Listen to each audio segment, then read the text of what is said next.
I mean, if you could, man, to whatever like extent you're comfortable, we just yeah. take it. I guess it's just like take us through that night and like as yeah. know, I got you. So bottom line is, I had just got back from Oklahoma.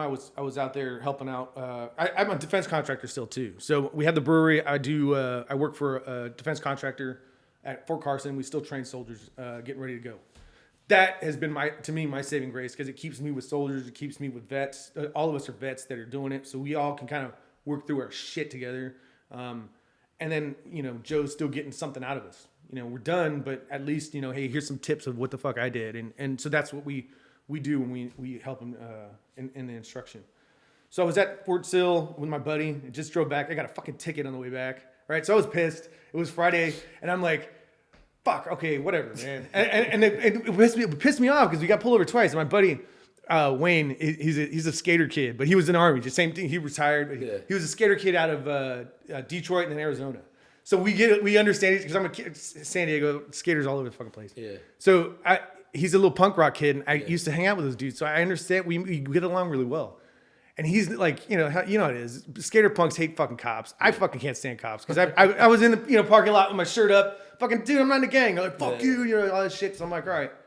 So I'm driving back I'm in Texas, and this fucking asshole pulls up to me. He's like, I should fucking arrest you right now. And I'm like, the fuck did I do? I'm driving fast on an empty road, and who the fuck cares, right? Give me my fucking ticket. I'm like starting to realize it. Give me the ticket. And he's all fucking, getting into my shit. Right. And Wayne's starting to get pissed. And I'm like, listen, dude, you can get mad at him. I can't. I fucking get mad at this dude. I'm going to jail right now. Yeah. So that was the whole fucking coming home. So I'm amped up. And then I told my wife about it. She's like, look, tomorrow we'll go out. We haven't hung out with Chip and Joanne. Everybody had gone through this rotation of fucking COVID prior to that, like the second round. Sure. So we hadn't seen him in about a month. And then Ray had just got over it too. And so Cassie said, well, let's all go to dinner. And Jess goes, well, let's go to this it's West Side Cantina in Colorado Springs. And they're good folks. They're really good folks. Nice taco shop, fucking, pretty new.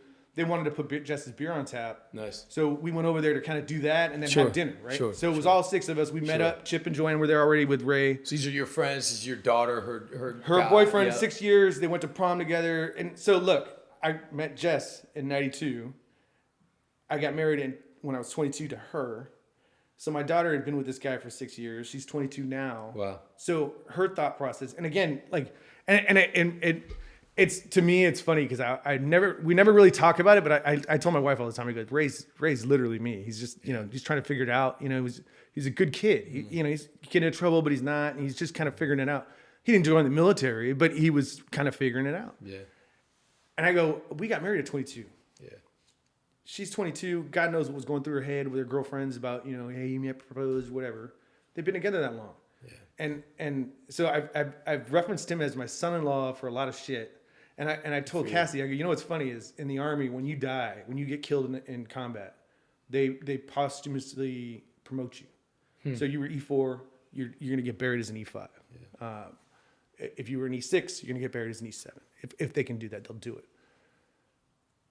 My shit was like, yo, this could have been my son-in-law. I'm promoting you right now. And I did it without even thinking about it. I just kind of said it. And then I told Cass one day, I was like, yeah, that's what we do in the Army. And she's like, oh, shit. And so it's just been weird how shit kind of has been connected. So we all were at this dinner. I'm going back to this shit. We'll be all over the place. The tacos, he fucking loves tacos. So he was eating. And I was joking with him. So the running joke with me and Ray was, hey, bro, when I'm gone, fucking shovel the fucking snow, right? I'm a fucking old man. I'm tired of shoveling the snow. I got my wife and my daughter. They don't fucking touch the shovel. Right. So Ray was like, oh, fucking scared. So that was our running thing. And so while I was in Oklahoma, guess what had happened? Fucking snowed. Yeah. And so I get to the fucking restaurant. I look at Ray. I go, yo, I got a problem with you. He goes, oh, hey, first, before you start, I think there's some, he goes, there's some fucking, there's some juice or there's some tea going on around here. I go, what the fuck are you talking about? Ray doesn't talk to me a lot because I'm his fucking girlfriend's dad, right? So he's always trying to be respectful and shit. And he didn't want to fucking start with me because he knows I'll fucking go in. So he's like, all right. And I'm like, why the fuck are you talking like this? You're like really chatty. And he was like, hey, there's some tea. Joanne and Jess are going to fight. And I go, what? What the fuck are you talking about? He was just starting shit.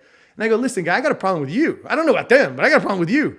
I came home and there's fucking snow on my driveway. He's like, but your daughter, he goes, Cassie was there and Jess, I wasn't even staying there. And I go, Like, I don't give a fuck anymore. Yeah. You've been here for 6 years. You fucking do the snow. And so that was when we just met up, and we were fucking laughing. And then he's ordering all this shit, and fucking tacos, shrimp taco, this, fucking margarita, that. And I go, when the fuck are you gonna fucking pay for all this shit? He goes, no, I'm good, I'll pay. And then Cassie's like, shut up, Dad. And I'm like, all right, fuck, whatever. I'm buying. So we had a great night. We were all the owner had given us a few shots. We were just fucking hanging out. Great time, great food. My daughter goes, hey, Wyatt, her best friend from second grade. He's now potted plant. He does drag. He'd known her since she got to Carson in 07. First day, second grade, they walked into class together, became best friends. Wow. That kid stayed with my daughter the whole time she was going through this shit with me and my son and fucking deployments, all this shit. Her and Wyatt, still best friends. She said, hey, Wyatt's birthday is today. He's performing. He's doing his drag show. And I'm like, fuck it, let's go. We're going. So we were going to go, and so we all got our shit. We went to the next place, which was Club Q. We went in there, and me and my wife got there first. And we were like, well, what the fuck, man? Nobody's here. And we drove out. So we were like, all right. So we sat down. And I told her, hey, because my wife went, so the stage, if this is the stage, we were in the corner. There's like a little ramp right here to the entrance. And she went right to this corner table. And I go, babe, I don't like having my back to the fucking entrance at all.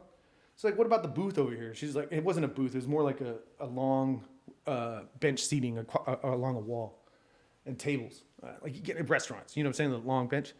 So I was like, why don't we sit over there? She's like, no. I want to be by the stage because Wyatt's performing. I want to be right there. I'd never seen this kind of shit. So I didn't know they were, you got a tip and all this other shit. So it was fucking cool. We were in there and having a great time. Performers were fucking hilarious. They're doing their thing. They were fucking having a great time. Wyatt was awesome.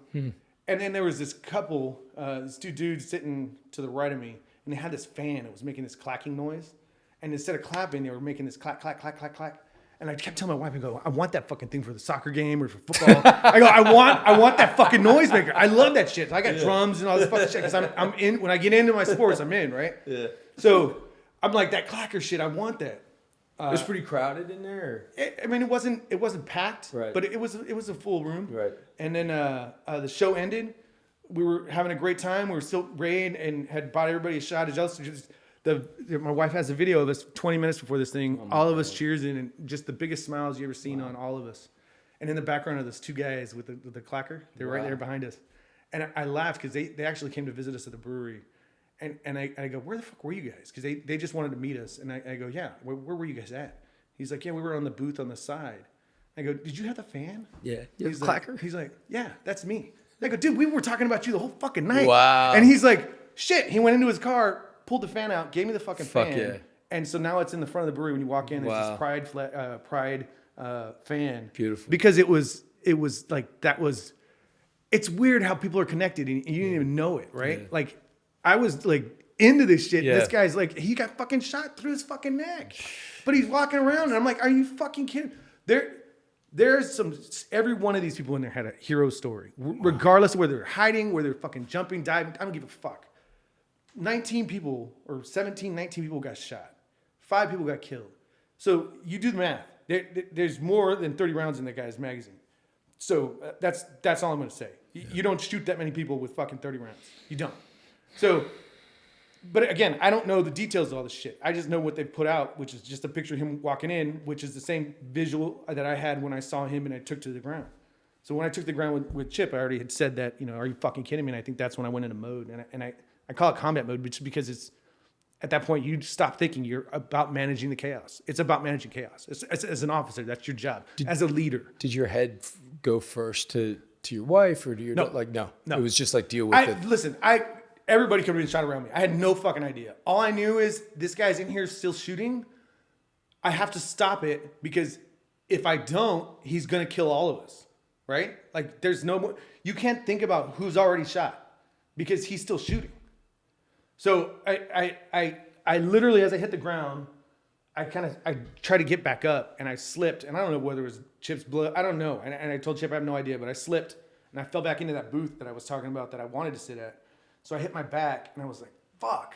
Because my back's already garbage. I'm an old man and fucking army shit didn't help. So I hit my back and I'm looking and across the room, like as you look at those two doors, it was a glass door like any other store with a bar in the middle that goes out to the patio. Sure. And I saw that dude just like where that guy is right now, facing out. And he had armor on. So I said, that's the motherfucker. So I went across and I got into him. So personally, I don't remember fighting him standing up. And this video, all this shit, and apparently I was fighting him standing up, and then we ended up on the ground. And but Thomas James had jumped at him from the front. I got to him from the back. So Thomas got to him, and Thomas got hurt. I don't want to say how. That's up to him to talk about. But he was hurt pretty bad. I didn't know this. I didn't even know he was fighting anybody. So as we got there, it was kind of like he was starting to fight, and then I got there. I'm trying to figure out what the fuck is going on. So we start fighting, standing up, trying to get this guy to whatever. And I'm pretty sure Thomas was just hanging onto his rifle at that point. And that's what kind of brought him down. We all kind of went down with him. It's just 6 fucking minutes. You did the boxing movies and shit. 3 minutes of fucking boxing, no joke. I'm a fat fucking guy, all right? 6 minutes of fucking balls to the wall. I have to kill this dude. It was nuts, right?